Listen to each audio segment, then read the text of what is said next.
Kalau korang teringin nak pakai Vivo X300 Pro tapi bajet kurang, boleh cuba ni. Vivo V70 yang terbaru. Sekarang dia pakai flat screen, kamera Zeiss, boleh 100 kali zoom. Design lebih kurang sama je dengan X300 Pro, tapi yang paling best, harga dia murah. Kita nak unboxing dan review Vivo V70 yang terbaru ni. Baru sangat keluar. Alright. Dengan kata dia ada update yang terbaru dan screen dia paling best. Dia jenis yang flat screen, bukan yang quad curve dah. Okay. So kita nak unboxing, kita nak tengok apa barang yang korang dapat dekat dalam.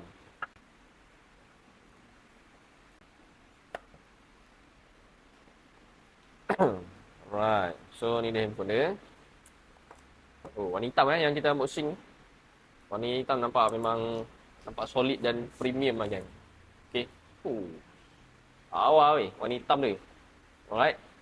Dan dia flat screen. The best dia flat screen lah. Design dia dah macam ala-ala Vivo yang flagshipnya X300 Pro kan.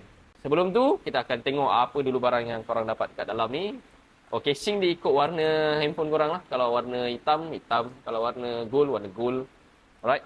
Dan macam biasa, Vivo dia akan bagi 90 watt fast charging. Alright, dengan 3 pin lah. Dan USB ke Type-C cable. Okay. So, benda yang menarik untuk Vivo V70 ni. Okay. Dia dah tak pakai Vantage OS macam Vivo V6 Pro. Sekarang dia dah update kepada Origin OS 6. Okey, yang paling terbaru lah dan lebih kemas lah dia punya interface. Alright, so saya nak aktifkan dulu. Korang stay tune sekejap. Okay guys, so kita dah aktifkan handphone. Handphone ni saya rasa memang terbaik untuk korang yang bajet bawah 2000 lah. Okay, so kita tengok dulu dia punya spek dia. Alright, spek dia, dia pakai Snapdragon 7 Gen 4. 8GB RAM tambah 8, so boleh pergi 16GB RAM, 256 memori. Di 6500 dan fast charging dia 90 watt kan. Yang paling best dia pakai Origin OS lah. Dan screen dia punya kecerahan dia boleh pergi sehingga 5000 nits. 5000 nits ni memang cerah. Dan fingerprint dia dekat tengah tau. Dia pakai ultrasonic fingerprint yang sangat-sangat laju lah. Dia tak pakai optical fingerprint. Okay.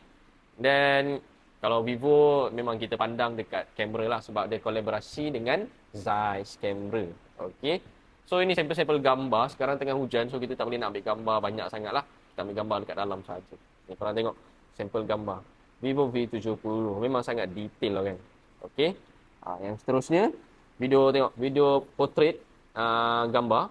Dia punya bokeh portrait tu memang cantik dekat dia punya apa nama dia, rambut-rambut dia kan. Potongan-potongan rambut dia semua sangat detail. Okey. Yang ni selfie. Selfie dia tak fake dan dia tak terlalu filter sangat korang punya muka. So nampak natural sangat. Alright. Yang ini video 4K